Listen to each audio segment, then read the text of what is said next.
Good evening, everyone. Let me have a look and see if we are live. And yeah, excellent connection. YouTube tells me, and we should have no streaming issues. I fixed the technical issue that I had earlier. Yeah, thank you guys for being here. Good to see you all. And I'm sorry about the little technical glitch I had for a few minutes with Thunderous and at the earlier show. And shout out to Thunderous. Please check the previous video. Join his channel as well. Really interesting guy, raises some incredible points of view and brings questions that we need to ask, and he certainly made light bulbs go off in my head. So yeah, I see we've got John Doe, we've got Veronica, Dodzor, hello guys. And let me see. Yeah, so today what I'm going to talk about is obviously a little bit of terminology, and then also I am going to bring up a couple of subjects, one of those being the age of Khadija. I've spoken about this briefly in the past. And also the idea of occultism in the family of Muhammad, something that would be relevant.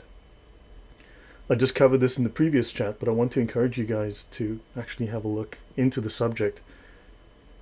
For instance, when we say that Khadija, or when we are told that Khadija was a trader, a wealthy caravan trader, everyone takes that as gospel, and they don't look any further. But actually, if you look behind that story, there's much more to that suddenly opens up a whole new door, a whole new perspective. And suddenly you realize the story is not as clean as you think it is. Actually, there's things there that are quite disturbing, things that are unusual, and that actually start to destroy this narrative that we've been told. So hopefully I can give you evidence that you can use, you can go and research further and see that there's a lot more to this Islamic story than you've been told or that you've assumed is true. Okay, so let me begin by sharing my screen. Okay guys, so this is what I'm going to cover today. So I'm going to show you one or two sections from the famous but unauthentic stories from the Seerah of the Prophet Muhammad.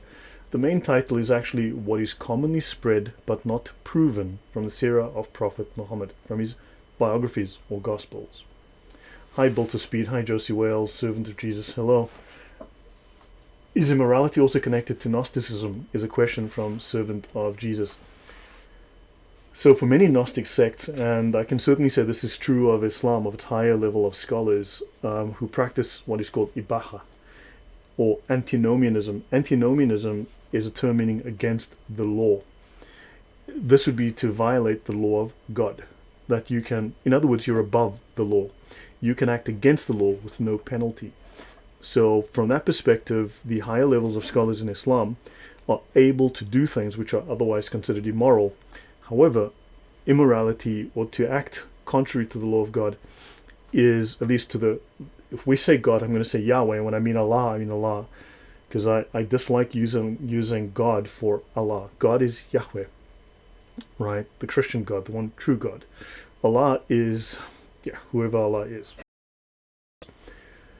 So Muslims are allowed to break the law. Muslims are allowed to break law as necessary. They can break the Sharia, and obviously by definition, they can obviously break the Ten Commandments. They can lie. They can willfully lie. In fact, they're to lie as a precaution. You can see some of that in my discussion on lying. I've got two recent videos on lying. So yes, immorality in that sense, sexual immorality. If you look at, imagine you marry a 3-year-old girl. Imagine you have sex with a 5-year-old girl, right? For a Muslim man, that is permissible within the law. Certainly, so immorality is most explicitly part and parcel of Islam and also other religions, but certainly with reference to Islam, that is the case.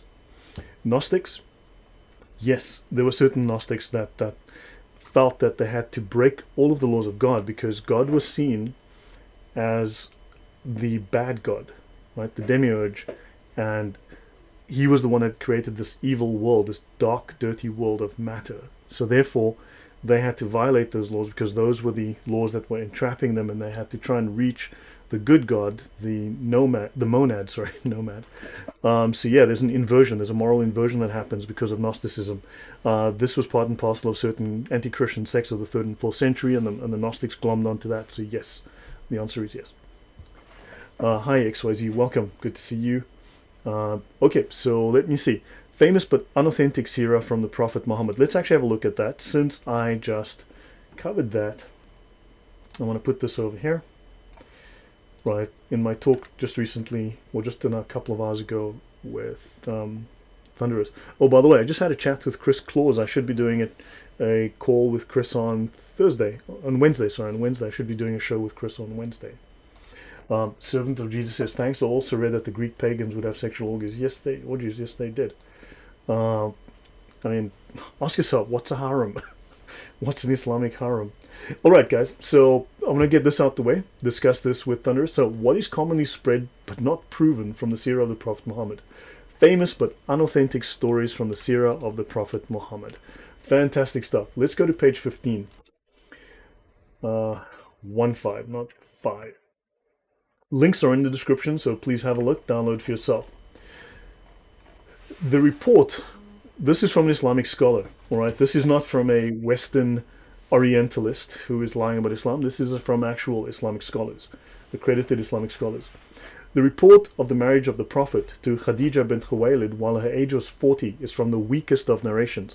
Now, you know that Muslims hate weak hadith, right? They're always saying that's a weak hadith. Even if it's Sahih, it's Da'if. You know, it's Da'if Bukhari. There's no longer a Sahih Bukhari. So, but in this case, they seem to love their weak hadith when it comes to Khadija's false age of 40.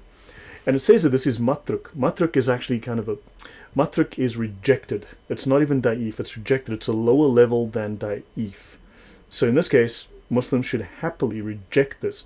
It is said by Imam Ibn Kathir that Khadija was 35 or 28 or 25, which is fascinating. So let's have a look. Point number 27. Okay. Her giving birth to 6 children strengthens the view that she was definitely younger than 40, as stated by the author. So you have to ask yourself, if this hadith is rejected, why have they adopted it? Well, there's a couple of reasons. That one is that it makes a nice story. Don't forget, Muhammad was 40 years old when he got his first revelation. Khadija was 40 when she married Muhammad. Right? Ali Baba had 40 thieves, because the number 40 is important within Islam. It's got numerological significance. It's a magical number. So that's something to look into and ask yourself, why 40? Why the magical 40? Obviously, we know if she had 6 children with Muhammad, she would have had the first child at 40. Let's be generous. First child at 40 or 41. Now, how does a 40-year-old woman have 6 children in the 7th century in the Arabian desert? How old was she when she had a lost child? How easy it is for a woman today with modern medical technology to have a child at 40 plus 50, right? So yeah, ask yourself. So therefore, she must have been a lot younger. Okay, so therefore she could not have been that old. Let me see. At the time of her marriage, she was 35 years old. However, it has been said that she was only 25. This comment is taken from Sheikh Saeed blah blah blah.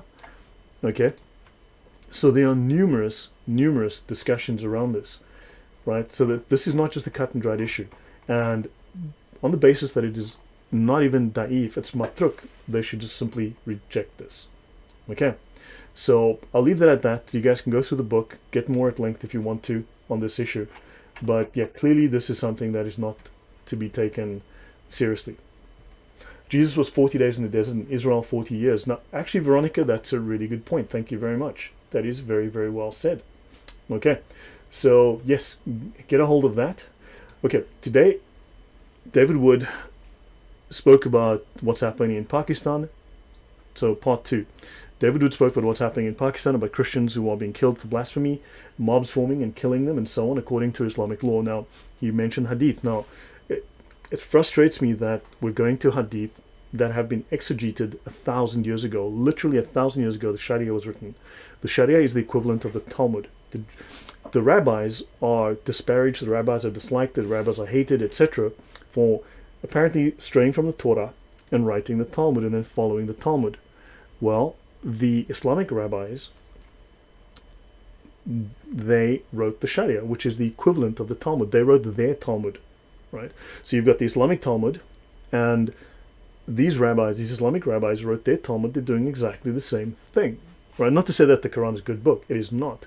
But now you've got these rabbis, and we're going to to the early nascent source and going, well, we think that this hadith means, oh, I think that this Quran, well, the very best scholars of Islam have written thousands of pages, literally thousands of pages describing what that verse means, and we're going, let's ignore that, let's make up our own meaning of this and ignore the 1,000 years of development that has really gone into Islam, and just ignore everything that the very, very best scholars that Islam has ever produced have said about it. So, on the point of killing people in Islam, the contents of this book concern the Islamic ruling upon those who insult the final prophet and the messenger Muhammad, be they Christian or non-Christian. Sorry, be they Christian or Muslim, be they Muslim or non-Muslim. Right, so that's what the contents of the book concern. And what is this book? And I've shown you guys this many times before. The unsheathed sword against the one who insults the messenger. Right? And it states, let's see, you know, that this book is the Sharia rulings, it's the Islamic consensus rulings, the ijma, on what you do when a Muslim or non-Muslim insults Muhammad. First issue, whoever insults the Prophet is to be killed, whether they are Muslim or a disbeliever. Okay, I guess that's fairly clear. It says kill. The second issue, killing is prescribed on the one who insults the Prophet. It is not permissible to imprison him or show favor to him or ransom him. I guess that's clear. The third issue, any Muslim or non-Muslim who insults the Prophet is to be killed, and repentance is not sought from him.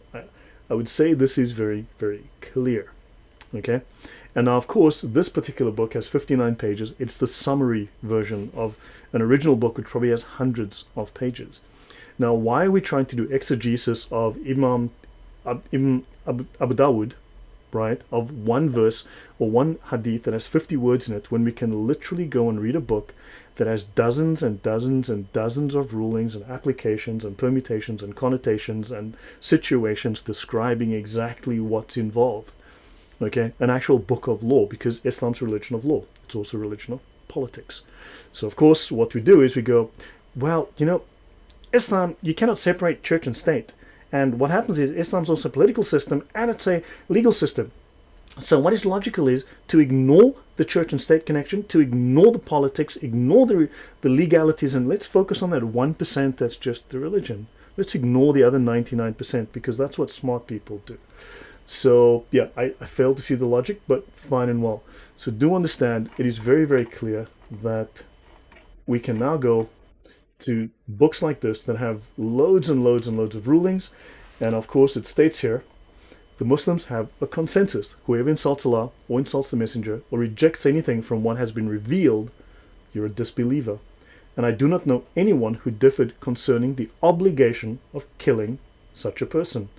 Scholars have consensus that whoever insults the messenger by attributing a defect to him, then such a person is a disbeliever. Clearly this is telling you Muhammad is perfect. To not believe that in Muhammad's perfection is death. The Muslims who insult is killed, and also the non-Muslim, as we saw. There is no disagreement. This is the view of the four Imams and other than them. The four Imams are the four infallible Imams, the absolute Imams. Okay? They're mujtahids mutlaq. They cannot be wrong. They cannot make a mistake because Allah's hand covers them, and therefore they cannot ever be wrong. And their opinion is as Muhammad's opinion when it comes to them versus the lay Muslim.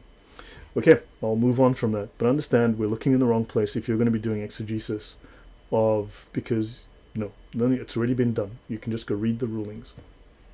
Okay, now, I've covered that, and now occultism in the family of Muhammad. This came up in the previous show. And let me see, XYZ and Chris Claus, welcome. Good to see you, thank you.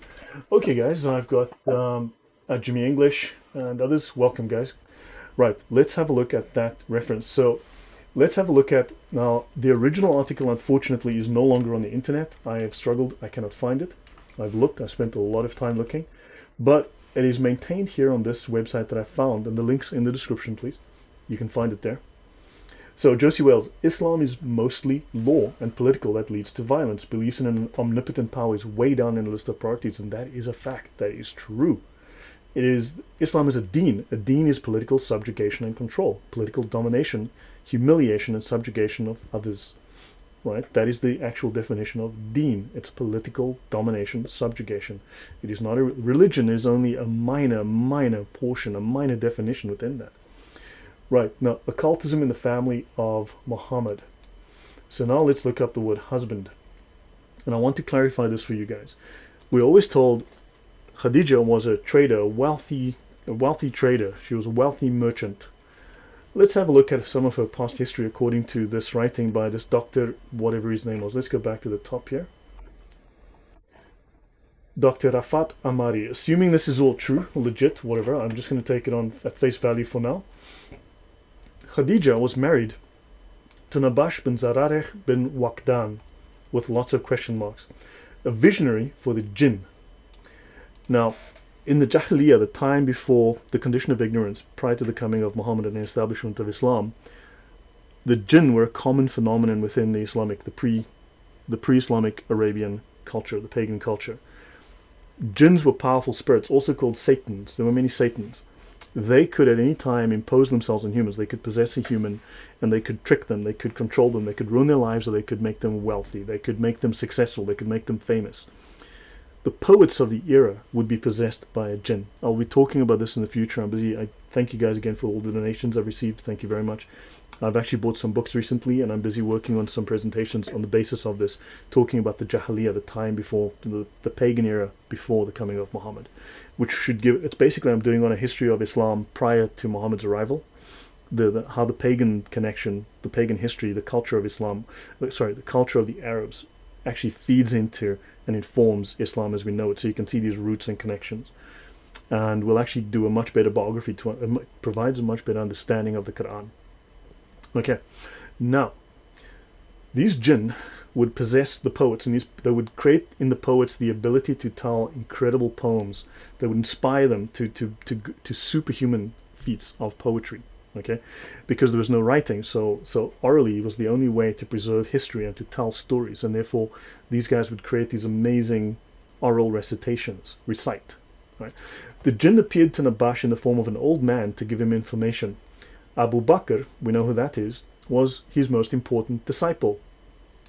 Okay, Abu Bakr remained a close friend of Khadija, eager to obey her when she declared Muhammad was the prophet instead of her former husband who had died. Now notice, as a wife of a visionary of jinn, someone who channeled an evil spirit, these jinn were evil. They were considered, the more evil they were, the more powerful they were, the greater your skill as a poet within that culture. This gave Khadija prestige because many Arabians consulted jinn visionaries and gave them money. This explains why Khadija was wealthy. Now the fact is that we can assume from this, we can infer from this that her wealth was derived from her husband's skill, not from trading. Maybe that came afterwards. So first, through the channeling, because he had such a skill, he had this connection with this familiar, this evil spirit, this jinn. They developed their wealth. He died. She lost her cash cow. She took that and started her business. Yes, trading. So they're focusing on the trading, which came after, but what came before? What came before? And she had caravans which brought goods from Syria to Mecca. After he died, she employed Muhammad and then married him, although he was 20 years younger than she. Now, interesting, right? So maybe she made her wealth from having someone possessed by an evil spirit telling the future. Now Muhammad was suddenly accosted by an evil spirit in a cave, and she thought, double jackpot. Now I've got a second guy who's got an evil spirit speaking through him. Bob's your uncle. I'm in luck. I'm going to make some more money. Going to make me a fortune. Because her first husband had an evil spirit talk through him, and now the second husband had an evil spirit that wanted to talk through him, or talk for him, or talk with him, or whatever. You figure it out. Make sense? Okay. Let's see, any questions or comments? The wife of the Oracle of the Jinn, Khadija, correct. She would have had to have money to start buying the caravans. That's from Chris Claus, and that is correct. And she got the money from her husband, but he died, so the cash cow died. The goose that laid the golden egg was dead. So please keep that in mind. Okay, read the article, link in the description. There's a lot to be unpacked here, and I'm still trying to understand the background, the basis of this, to go through this and then see how I can present this material more thoroughly in the future. So let's move on. So that's out the way. So now I'm going to go to Darura, which is the return to one of the words we've had in the past. Right. So I want to go into this. So Darura, we've covered this in the past, and I want to, I was stuck in South Africa, right? Nearly stuck in South Africa. So that's why I haven't been online for a couple of weeks. So Darura, also known as Ittirar, necessity in law. Now, someone asked me earlier if the ability to be immoral, antinomianism, is part and parcel of gnosis, of Gnosticism. You'll see now it's also the ability to break the law is also part of Islam. Necessity has a narrow meaning in what may be called the technical state of necessity, right? To do some action forbidden by the law. Does it state thou shalt not murder? Does it state thou shalt not lie? Thou shalt not commit sexual immorality? Well, hey, if you have to, go for it because you have a reason. There's necessity, some kind of technical reason that makes it necessary. Prohibitions of a religious character, and in Islam when they say religious character they mean a legal and political character, may be disregarded in cases of necessity and danger, but necessity, right? Not just danger. Most of the offenses committed under the rule of necessity are excused without any form of punishment. So yes, you can break the law and get away with it, right? And they say in its wider sense it signifies practical necessity, the exigencies of social and economic life. Exigency means that which is required in a particular situation. In other words, to do whatever you need to, whatever it takes, by any means necessary, right? So if there's an exigency, an emergency or a need, it doesn't say an emergency, but just necessity. It doesn't say emergency, it doesn't say just danger, just necessity. Let's have a look here. Let's discuss the nature of the Sharia, right? This is from a thesis on Al-Shar'ani, who wrote a book called the Mizan al-Kubra, the Great Balance, or the Supreme Scales, which talks about Sharia law. And what is interesting from this book, it talks about the harmonization of the four schools of Islamic jurisprudence, the fiqh, right? And how these differences were ironed out. Now, Muslims will always tell you that, look, the four schools, the scholars disagree. Yes, they do. They also agree. And in fact, they agree on a lot more, several times more, than on what they disagree on. The accepted ratio is roughly 1 to 4, right? Or 75% of the things they agree on, and 1 to 3 then. So, and 25% of things they might disagree. But the things that they disagree on are not issues that affect the fundamental understanding of Islam. These are just minor cosmetic issues, surface issues, not fundamental to the understanding and practice of Islam. Okay, XYZ, thank you very much for that comment. I appreciate it. Veronica says, from what I heard from other channels, I thought Muhammad was completely unhistoric. How does this go together? Look, I mean, I don't know. If you got proof, if you can bring me dyed in the wool, solid brick level, brick to the toes level proof, okay? But no one has that yet, okay? We've got to work with what we have. This is the current narrative, and fine, we can pick it apart and say this narrative doesn't make sense. That's true, but we don't know, because quite honestly, as far as I'm concerned, these early Muslims, they rewrote this narrative, they made up their own story, and then they expunged, deleted, burned, erased the record, so to make it incredibly hard. We can only infer. Okay, and of course, Islam teaches obligatory lying. It's in the Sharia, it's in their law. Lying is obligatory. Not, well, you know, maybe let me think about it. Actually, no, it's a bad idea. God says don't. No, God says lie. He says lie all the time. Lie as a precautionary measure. That's Islam. So they can lie because it brings glory to Allah. Now, to discuss the nature of the Sharia in terms of what I'm discussing here. So the Sharia of Muhammad is the continuation and the perfection of the Sharia which was sent down to all his predecessors. So they're the Sharia of Moses, the Sharia of Abraham, the Sharia of Noah, right? The Noahide laws that everyone loses their minds about. The Sharia of Jesus. Now, of course, he regards the Sharia, which incorporates earlier legal injunctions, the Shar'i, and culminated in the Sharia of Muhammad as the greater Sharia, quoting the Quran to support this, blah, blah. Each subsequent Sharia abrogates part of the preceding one. The Sharia of the Prophet Muhammad abrogates elements in the Sharia of Prophet Jesus. And Muslims must abstain from that which was abrogated from the Sharia of Jesus. Thus, the Sharia of the Prophet took the essentials of all those preceding regulations and laws, the Shar'i, and purified them from possible distortions of the past. Remember, the Jahiliyyah, the time before Muhammad, is the period of ignorance, right? The time of where you're clueless, right? So during his lifetime, the Prophet perfected the religion by perfecting the Sharia. They don't say he perfected the Quran, right? He perfected the Sharia, the message received from the Quran, the meaning and the application, right? The Sharia is the timeless moral laws of Muhammad and Allah, who are synonymous. For all intents and purposes in the Sharia, they are the same person. They are one and the same, which is shirk. Whereas the fiqh is the application of this. How do I exegete these laws? How do I apply these laws? So thou shalt not, I don't know, thou shalt not eat cornflakes. Okay? What about Sundays? What about if that's the only thing there is? Okay, well then let's make an exception. That's the fiqh. Thou shalt not slap people. Okay, but what if they slap me first? Well, what if it's 1,000? What if I get attacked by the Chinese slappers? Right? What am I going to do? Because I need to defend myself. Well, okay, then let's make an exception. Let's make some laws. And what about during the annual? That's the fiqh. How do I apply this given all these weird circumstances as life happens? So when Jesus descends for the second time, the Sharia of Muhammad will be revealed to Jesus through the tongue of Gabriel. So Gabriel will teach Jesus the Sharia of Muhammad. Jesus will acknowledge the reality of the Sharia of Muhammad.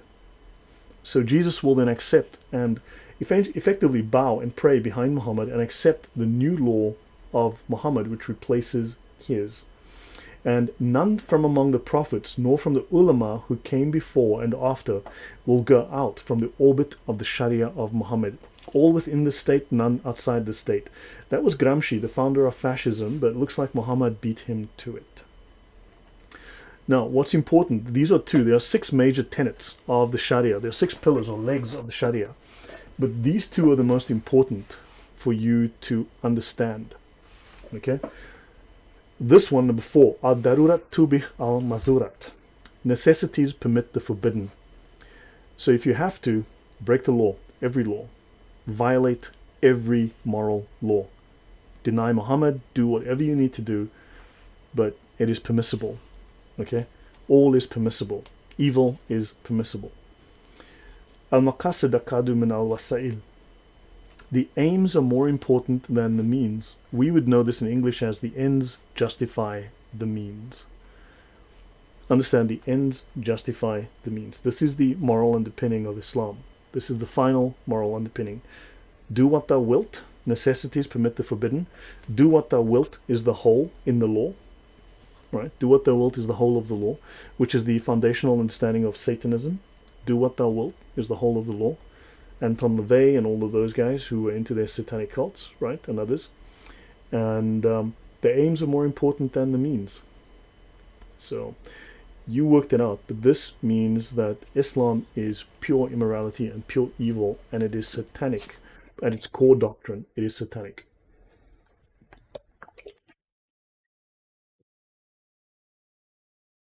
Built to Speed said it's pure lunacy for Muslims to follow an individual who was possessed by evil spirits and claims to be a prophet of Allah. Exactly, but within the time of the pagan Arabia, this was normal.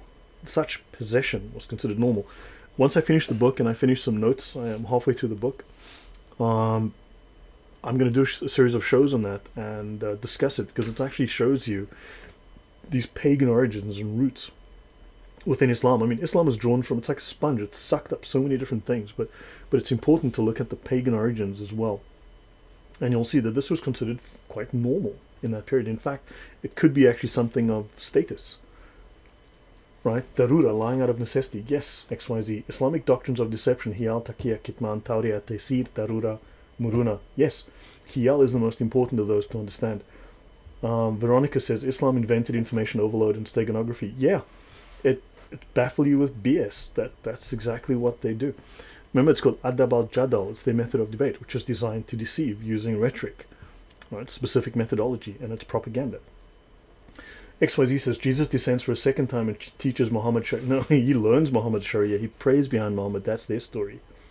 And Sunny Sleep says, it's not lunacy because the Quran is from a demon of Lucifer, so sadly some will follow it. Yes. Okay, I will pause there on this one, so hopefully we understand that. Then I will go back into my terminology so that, let me just make sure I don't miss anything. So Darwish. Okay, so Darura is done. Okay, now I'm going to go into Darwish. Sure I don't miss anything. Now Darwish, dervish. We know the word dervish, and this comes from Sufism, and it says here it is used in the sense of a member of a religious fraternity. Darwish, dervish, the whirling dervishes. Right? If I go here, let's have a look. Whirling. What are whirling dervishes? Let's have a look at whirling dervishes. These are whirling dervishes. Whirling dervishes, as you can see, are Sufis, those nice Sufi guys. Okay, so fine and well, this all looks wonderfully artistic and poetic and spectacular. So let's have whirling dervish calligraphy. You can see it looks very beautiful. Let's have a look here. This is calligraphy based on this. It's all very artistic, very pure, very wonderful, deeply satanic, but looks fantastic. Okay, so now let me go back here. A mendicant, a dervish, a member of a religious fraternity. Beautiful, beautiful euphemistic language. Very calm, very easygoing, hides something very dirty underneath. But the word most used is Ikhwan. You might know the word Ikhwan from the Ikhwani Muslimun, the Muslim Brotherhood, the world's largest terrorist organization. They founded something like 200 Islamic terror groups since their founding in 1928. Now, brethren, pronounced Khwan, these fraternities, Turuk, plural of Tariqa, path, Sufi paths. So now you've got the Ikhwani Muslimun, the Muslim Brotherhood, or Sufis. Sufis are supposed to be these poetic, everyone loves the poetry of Rumi. Rumi's got such beautiful, beautiful poetry that people have no clue what he's actually saying, because people are dumb as rocks when it comes to Islam, right? They see the surface and fail to look deeper and fail to understand and read the important sources. But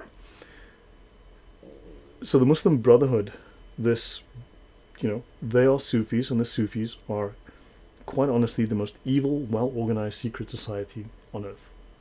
So now they mention here method of instruction, initiation, and religious exercise from the organized, and they form, okay, these tariqas, these Sufi paths, these ikhwan, they form the organized expression of religious life in Islam, because the practice of ihsan, right, the practice of ihsan within Islam, you take a regular Muslim and he goes and he prays 5 times a day. That's not really a religious observance. That is following the law, following regulation, right? He's doing what he's told.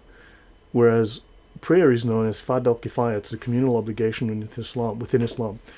The prayer is handled by this higher level of scholars, these Sufis. They intercede on behalf of all this, of the people below them, and they manage through the layer of the lower layer of the ulama. The ibara and the ishara layer manages the lower layer. And then, of course, this upper layer, these the mystics within Islam, the religious practitioners, they're the ones who actually do the religious portion of Islam. And they intercede on behalf of everyone else, and they practice. So they form the organized expression of religious life in Islam, whereas the others simply are following regulation. They're doing the political life in Islam. They're following the law. So let me read what else has been said. It's obviously clear, but the context is for the meaning of today's time. Hey Marek, dzień dobry. Okay. Dobry wieczór, Marek. Jak się masz? So let me see, let me close this. Okay, so now we've got that done. So hopefully that is, actually no, I need to go from, page 1, okay, volume 2. So now I need to go to volume 2, page 178. Okay, so let me go there so I can bring up some additional information on that. Darvish, seeking doors, comes from Darvish, seeking doors. And the word most used is ikhwan, brethren, right? Pronounced khwan. These fraternities, as we've mentioned, okay, they form the organized expression of religious observance within Islam. Hey, biblicist, welcome. Hey, you and I need to chat this week. Got some stuff I'd love to chat with you about. Now, dervishes, the Sufis, they practice a thing called dhikr. Dhikr is a normal part of Islam. But dhikr brings with it a certain, okay, so they don't really explain it to you, I'll discuss it elsewhere, but dhikr brings with it a certain heightened religious exaltation and a pleasant dreaminess. This is going into these heightened, these non-rational states, these pre-rational and post-rational states I've discussed in the past.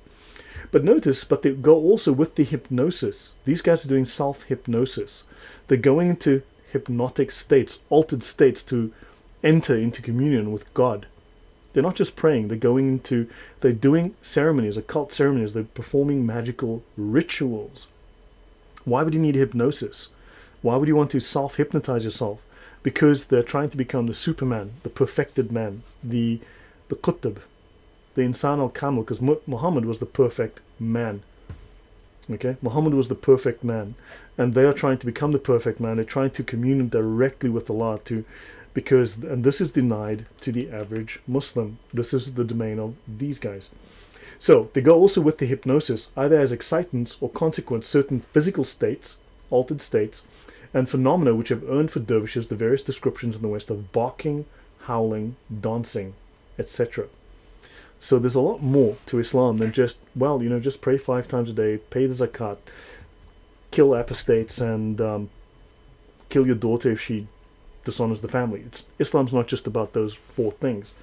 There's also, that is the Sharia side, that is following the law side. There's also the mystical side, almost uninvestigated, almost unknown, and this is something I'm trying to unpack. It's not easy, but I suggest that you guys possibly take this material, start looking into it, and realizing there's a lot more to Islam, and stop just blaming the Jews and the Roman Catholic Church for being behind the Freemasons. Maybe look into Islam and realize Islam is a highly developed occult side, a deeply developed occult side that you know nothing about. Okay, so let me see what else we've got here. Now I'm going to go to Dawah, back to Dawah. I've got a little bit more to say about Dawah, and Dawah happens to be on page 182.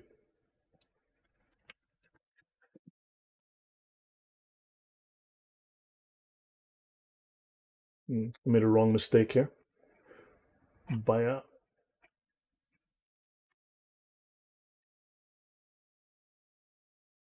volume 2, page 68, 182. So okay, let me go back to 1. Let me go find myself Dawah again. My bad. My humble apologies. I made a wrong mistake.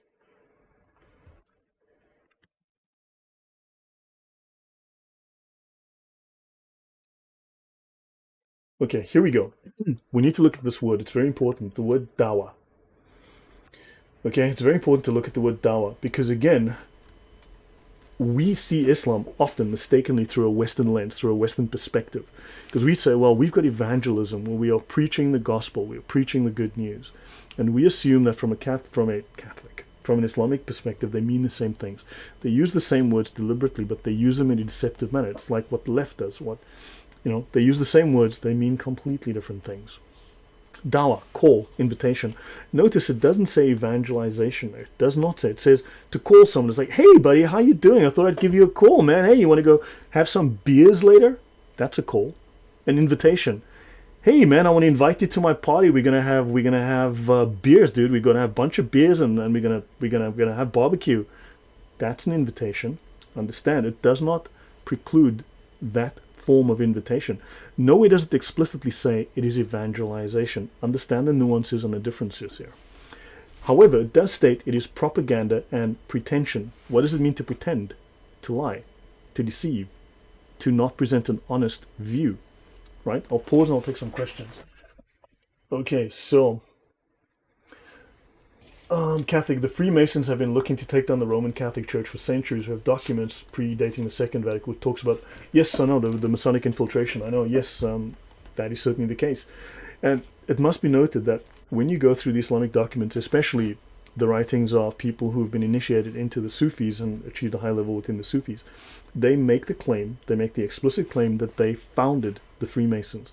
The Freemasons are a pale offshoot of the true knowledge that they gave them, right? The Freemasons are a pale imitation of the true Freemasonry of Islam, right? So understand there's a lot more going on here than people realize. Now, pro-pagan, pro-pagan da.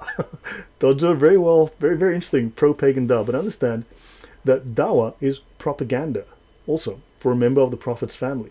And it's propaganda for the imam who alone could give mankind good guidance.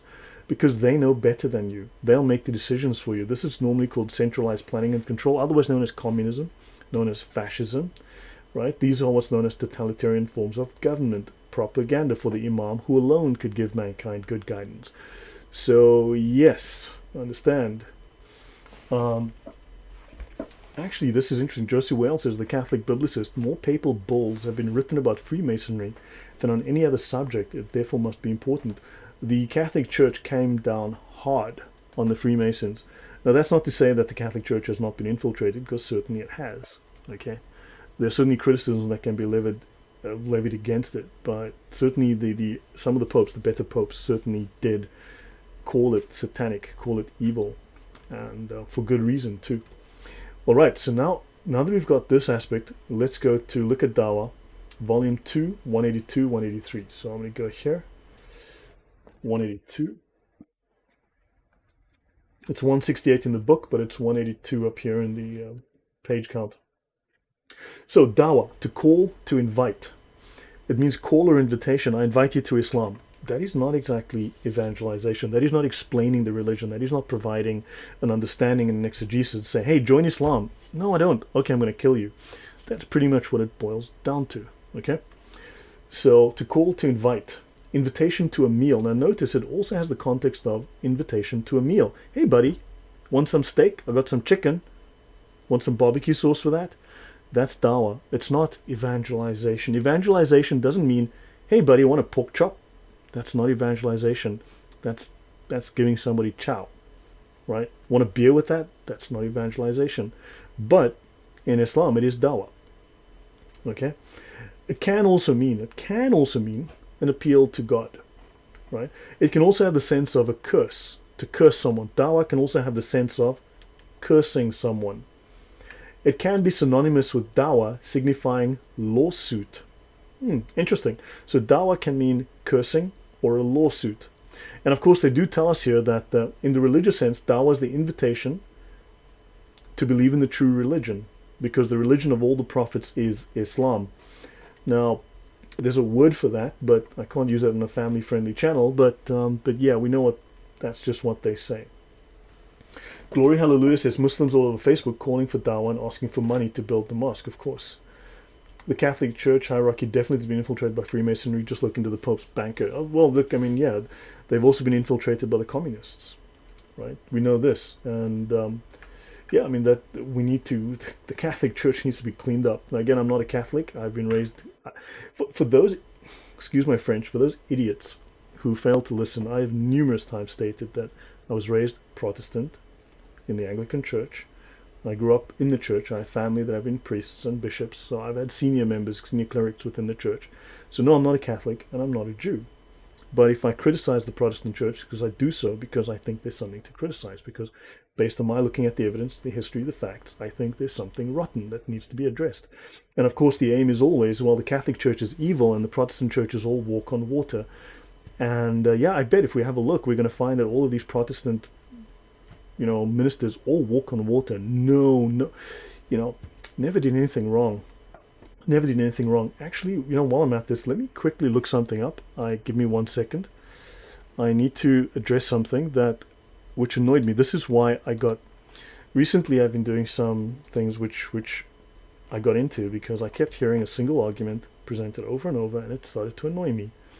And because of that, I decided that I was going to look into the matter, and then I started to find things within the Protestant church that I thought were very deeply distressing.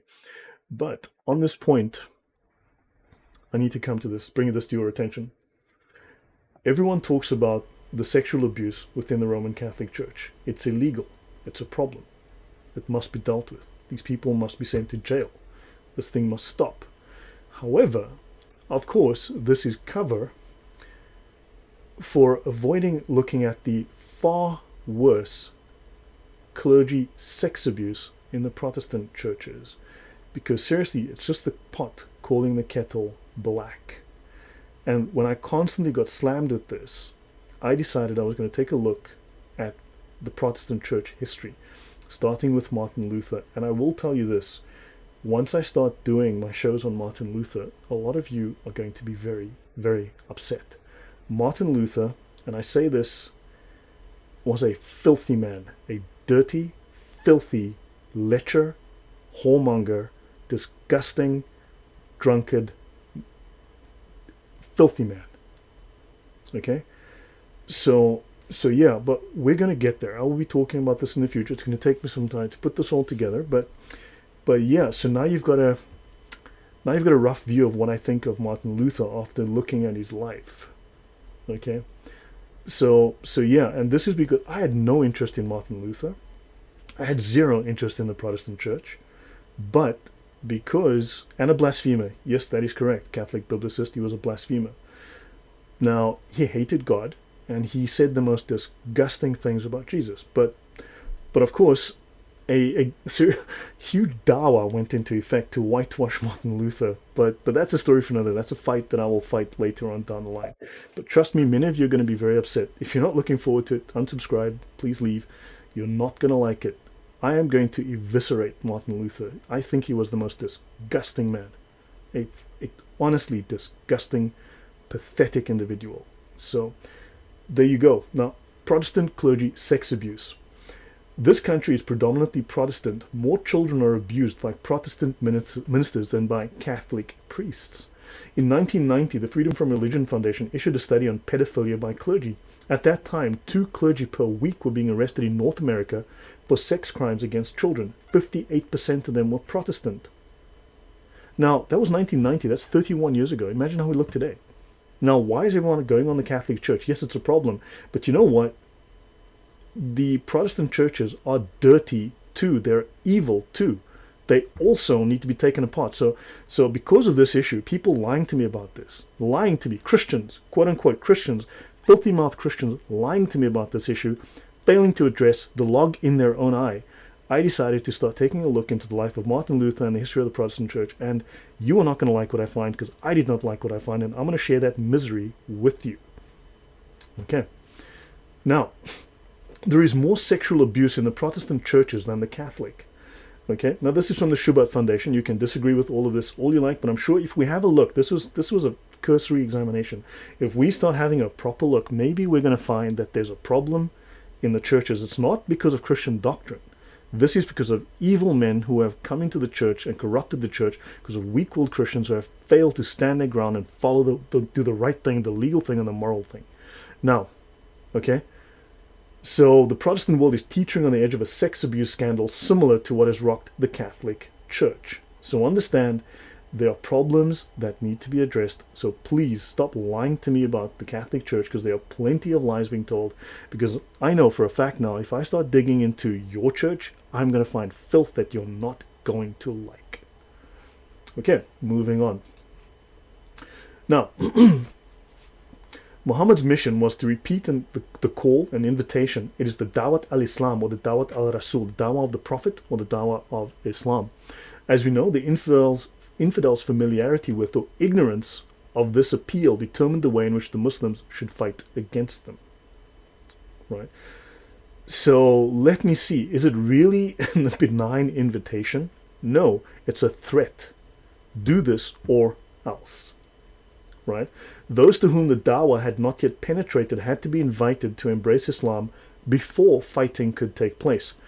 I have covered this in other shows before, but this is not required. It's not compulsory. It is not part of the sunnah. It's a polite suggestion. First invite them, then if they refuse, fight them. Unfortunately, the sequence can happen. Attack them, kill them. Don't worry about inviting them. That sequence is perfectly legal. Okay, so let's have a look at some comments here after my rant. Okay. And let's see. Sorry, Lloyd. Okay, so Lloyd, you're a good Christian. That's all that matters. Well, thank you very much. I try my best. I'm just doing what I think is right, and showing what I think is good evidence. The Roman Catholic Church is the most visible church on the planet. That is true. It is also a monolith. It's one easy target. Whereas the Protestant churches, as you know, the Protestant church is right. That's why you have 40,000 Protestant churches that can't agree. You know, that all have different doctrines. Like, I follow the Bible. I make up my own mind on what's in the Bible. Okay, that means there's 1.7 billion different religions. You work it out. Okay? So, therefore, her problems will be all the more visible compared to the Protestants or Orthodox. So, let me see. The Catholic Bill. This is a quick research into St. Peter Damian. Nothing is okay. Don't know who that is. Let me see. What is the percentage of Protestants to Catholic in the States? A much larger Protestant percentage. Not sure exactly the numbers, but far more Protestant than Catholic. Glory Hallelujah says, I accepted Jesus Christ from a good Protestant man, but I rather call myself a follower of Jesus Christ. Look, at some point you got to jump off the fence, right? At some point you got to make a decision, and you know, because Christ said, hey, just do your own thing, follow the Bible and make it up as you go along and interpret it your own way. I don't recall which verse that was in, but I'm pretty sure it's not in the Bible, right? He says the church. He doesn't say the churches. He doesn't say take it to the churches. He says take it to the church. Well, in Protestantism, if you don't like what this church says, take it to the church next door. And if that church doesn't work for you, well, just go to the church down the street. And if that doesn't work, start your own church and make whatever was wrong legal in your church. Good stuff. Moving on. Okay, now, so also propaganda. Now, dawah is unfortunately propaganda, right? Let's have a look, a further definition of this dawah. Founding or restoring an ideal theocratic state based on monotheism. So this is what dawah is for. So one of the aims, one of the missions, the goal of this dawah is to found or restore an ideal theocratic state.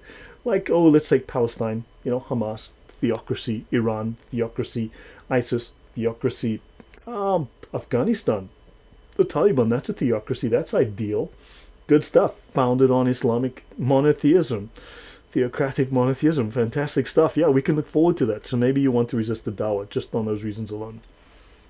The whole organization responsible for attracting the greatest number of people to this idea and for giving the power to their representatives. So make them follow you and give you power, as well as propaganda for this purpose is called dawah, which can often be translated as mission or propaganda. Dawah is one of the means of founding a new empire. Empires are political domains. Empires are political domains. The Roman Empire. People don't like the Roman Empire. The American Empire, you hear that a lot. People don't like it. So why would you like an Islamic empire? Dawah is propaganda to build an empire. Okay? And then, of course, propaganda was carried out by missionaries devoted to the cause called da'i. Da'is. Someone like Zakir Naik is a da'i, right? His mentor, Ahmed Didat, was a da'i, a missionary. They are propagandists. Well, who else was a very famous propagandist? Goebbels, worked for the Nazis. He was a famous propagandist. So understand, propaganda is what governments do, and what governments do very well is lie. And unfortunately, this is what Islam does extremely well. Dawah is well known as applied to the widespread Ismaili propaganda movement. Constantly the word propaganda comes up in connection with dawah. It is propaganda. It is not evangelization. It is not evangelism. It really annoys me when I hear supposedly well-educated academics who haven't looked further than their nose is long, making up whatever stories they have, just following this narrative without actually investigating. It's propaganda. Propaganda is dishonesty. Okay, moving on. Thanks for your time there. And the last one is dhikr. Okay, 169, 183, just make sure that I have covered this. Okay, last entry is this one here. Dawah. The political aim is to convince Muslims that the Imam alone, who is divinely inspired, aided by Allah, and the guardian of the secrets transmitted to Ali by the Prophet. This is from the Shia perspective.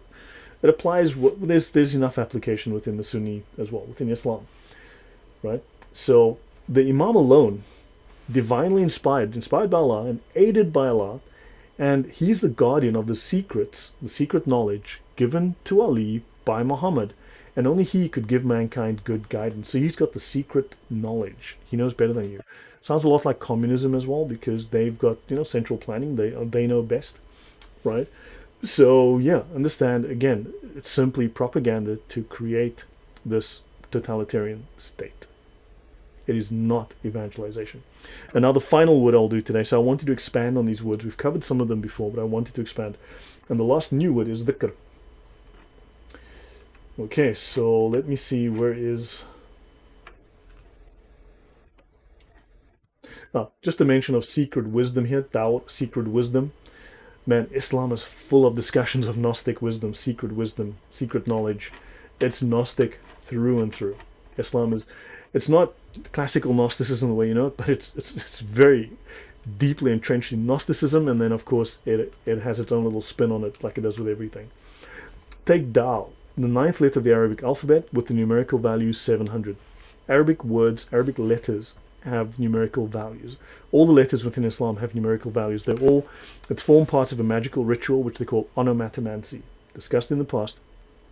So Islam is based on numerology and number magic. So they do, when they do these incantations and dhikr, they're reciting these things as ritual incantations to form ritual magic. And now we come to dhikr.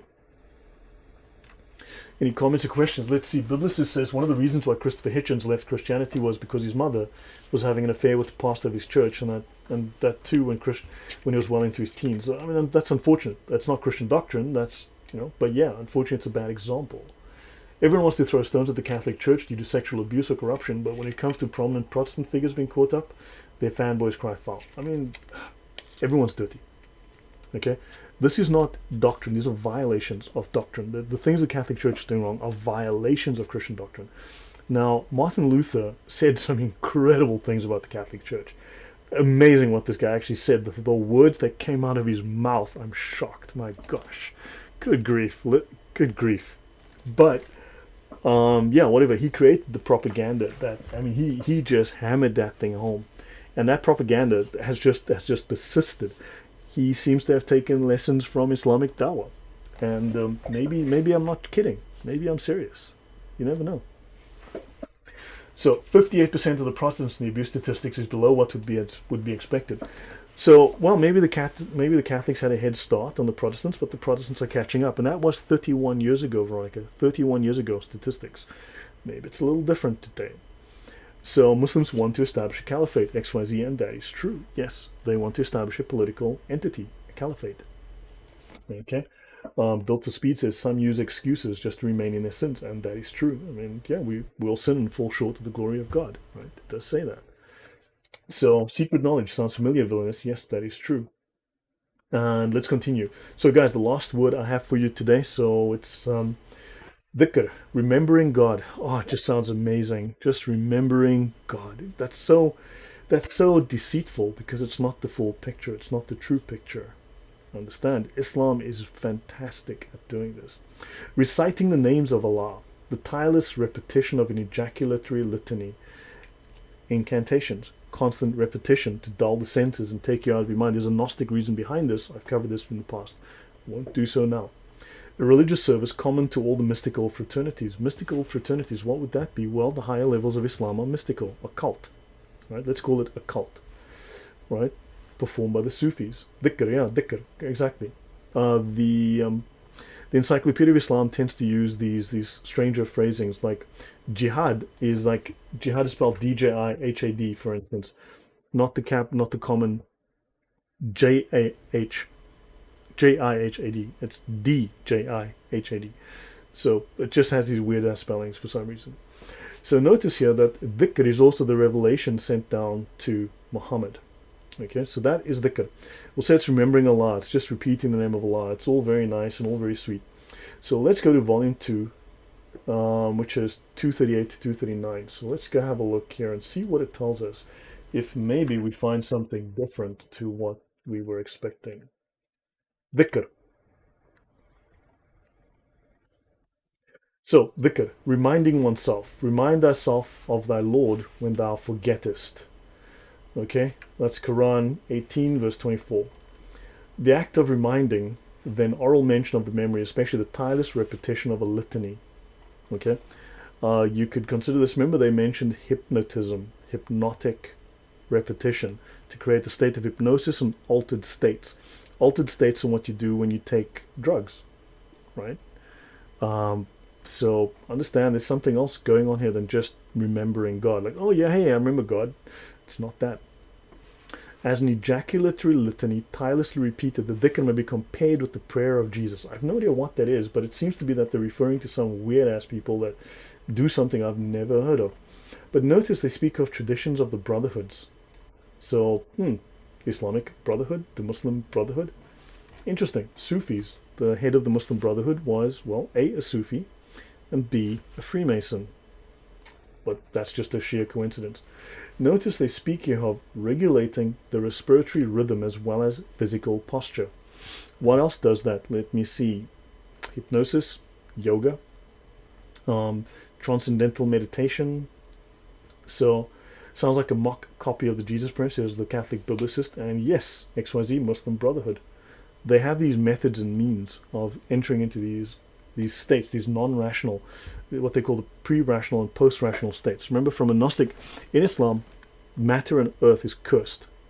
The only thing, actually, let me show you that so that I can actually show you the reference here.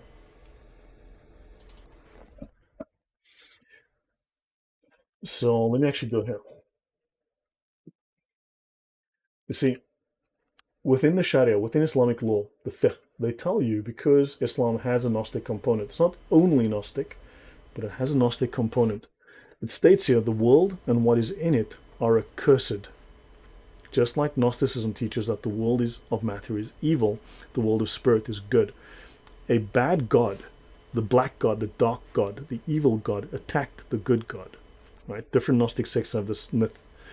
Attacked the good god, tore off pieces of him, and pieces of the good god fell into the earth that the bad god created. The bad god created this evil earth of matter. And all these souls are now trapped on earth with this shards, these sparks of the divine from the monad, the good god, trapped within them. And they need to be freed. And these guys are doing these exercises to free themselves and commune and have their spark, their soul touch. That's why you have this barakat. Whenever you say do something good, you say salam alaikum, you get a point. A little spark goes to heaven. A little spark goes up. That's part of that idea, where that idea comes from within Islam. But there's a point I want to make here. Just get my thoughts back on track. So I've forgotten it. It'll come back to me. So the world is cursed, except for the remembrance of Allah, dhikr. Okay, except for the remembrance of Allah. So everything on earth is cursed, right? The world is cursed. You are living. Oh, because your body is matter and your brain is matter. Your brain is cursed, and therefore your brain is giving you bad information, right? And the only way to enter into the divine is to bypass your brain, because your brain is matter. It's therefore evil. It's therefore you're thinking the wrong things. You're thinking thoughts given to you from the structure given to you by the evil god, the bad god, the demiurge. So you need to escape this prison of flesh by utilizing what they describe in Islam as the pre-rational and post-rational states outside of the rational. That's why they are irrational. That's why they are okay. So they need to enter into these irrational states to free their minds, to enter into la la land, so that they can commune with God, who is also la la. Understand? So this is what they need to do. They need to bypass the rationality to enter into communion with Allah. That's the story here. So let me go back to where I was. Dhikr. So they are regulating the respiratory rhythm as well as the physical posture. Right? So they are doing things, they are going into various states. And you'll see here, they also mention here, as part of this discussion, they speak of other formulae. So these are formulae, magical formulas. Ooh, magical formulas, repetitive magical formulas. And they speak here in accordance with Gnostic hierarchies, where spiritual progress is matched with the vision of colored lights. You start to see things. It's known as hallucination. You get the same effect when you're on drugs, okay? Psilocybin and whatnot, and there are people that recommend that, and yeah, stay away from that. Now, dhikr of the tongue with the intention of the heart, the mere dhikr of the tongue without niyyah or intention is rejected. It would just be routine, profitless. So here, these guys are not just saying the prayers with intention, but they are actually trying to literally touch the face of God. They're literally trying to enter into the throne room of God to become one with Allah, for their souls to commune directly with Allah. They're trying to become perfected, right? The Nazis had their whole concept of perfection, wonder where they got that. But part of Sufism is to enter into a thing called becoming khutb, the perfected man, the perfect man, the completed man, right? And yeah.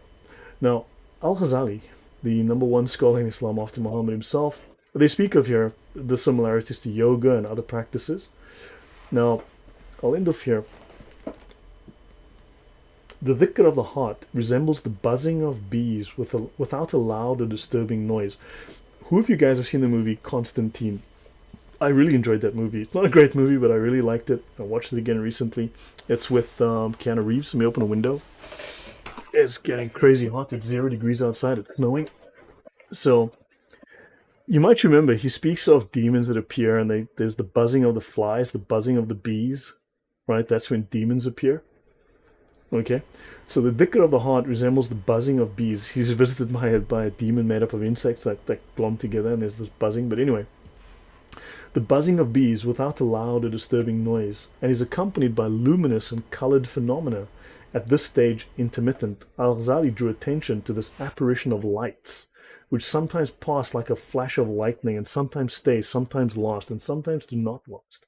Sometimes they follow each other, different from one another. Sometimes they blend into one single mood. He explains them as gleams of truth released by God's goodwill, by Allah's goodwill.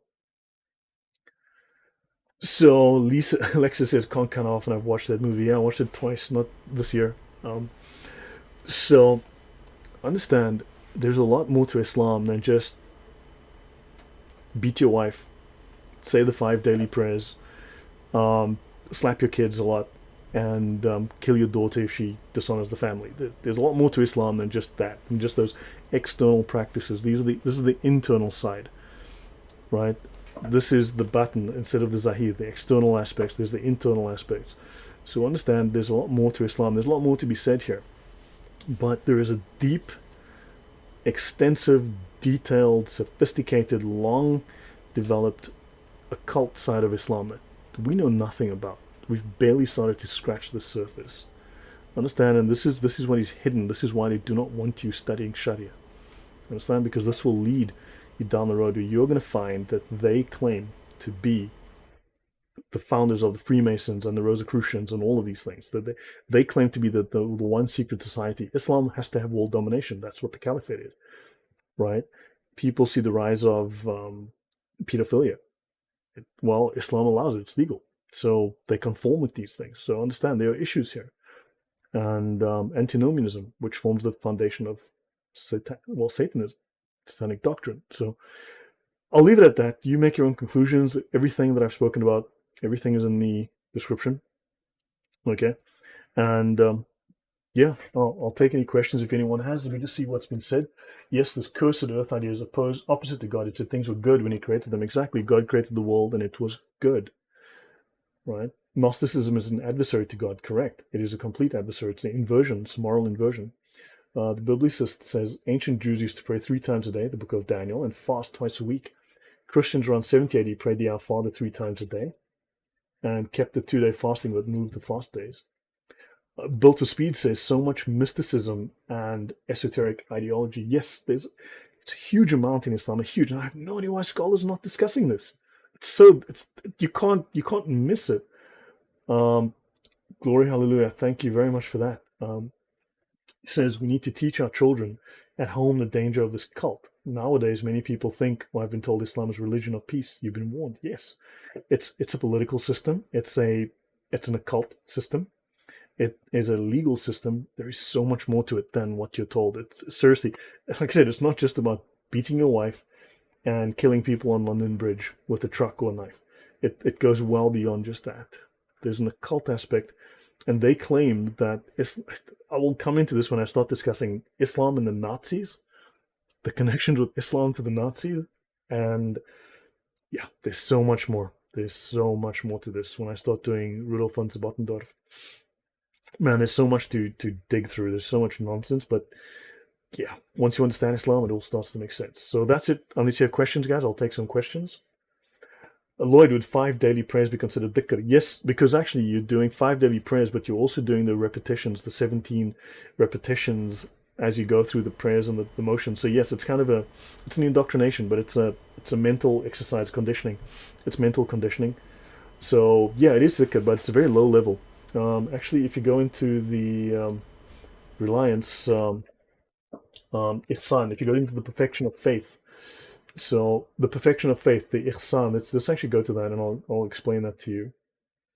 So the perfection of faith. Now this is a Gnostic concept. You'll see they explicitly call it Gnostic. Let me just drink some water and I'll explain that.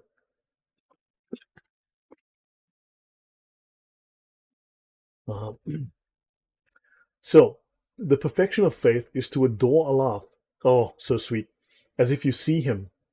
And if you see Him not, He nevertheless sees you. Don't forget, elsewhere in the Sharia, it tells you that Allah always stands ready to threaten His believers. Okay?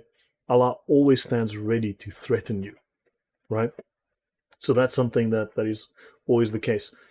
I should stop looking over there. I'm seeing it here too. So anyway, got these two huge monitors, and this one's quite far away, so it's actually kind of scary. And when this text is small, I got to because it's much further than the length of my arm away. Okay, so I wish I had. Okay, now for now they speak of spiritual stations. Okay, there are multiple spiritual stations. One of the earliest spiritual stations is one of annihilation. So these Sufis go through these spiritual practitioners go through these stations, and they have to do various things to achieve the enlightenment and to enter into the throne room of Allah, to escape the prison of flesh, to escape the accursed earth. Right, but the perfection of faith, right, within Islam, for your lay Muslim, is only this: number one, just the first level, to worship in a way that fulfills its obligations by observing all its conditions and integrals. This is merely following regulations, following the law, doing what you're told. Right? At its basic level, it's simply you just got to follow these fundamentals. Do this, you're good. That's it. Right? However, for the higher scholars, they have to do the first, but they also have these two additional layers. Let's see here. Do this while immersed in the sea of Gnostic inspiration, the Mukashafa. Okay? And they mean Gnosticism, as in the way you know Gnosticism. Right? They have little quirks on it, but that's fine.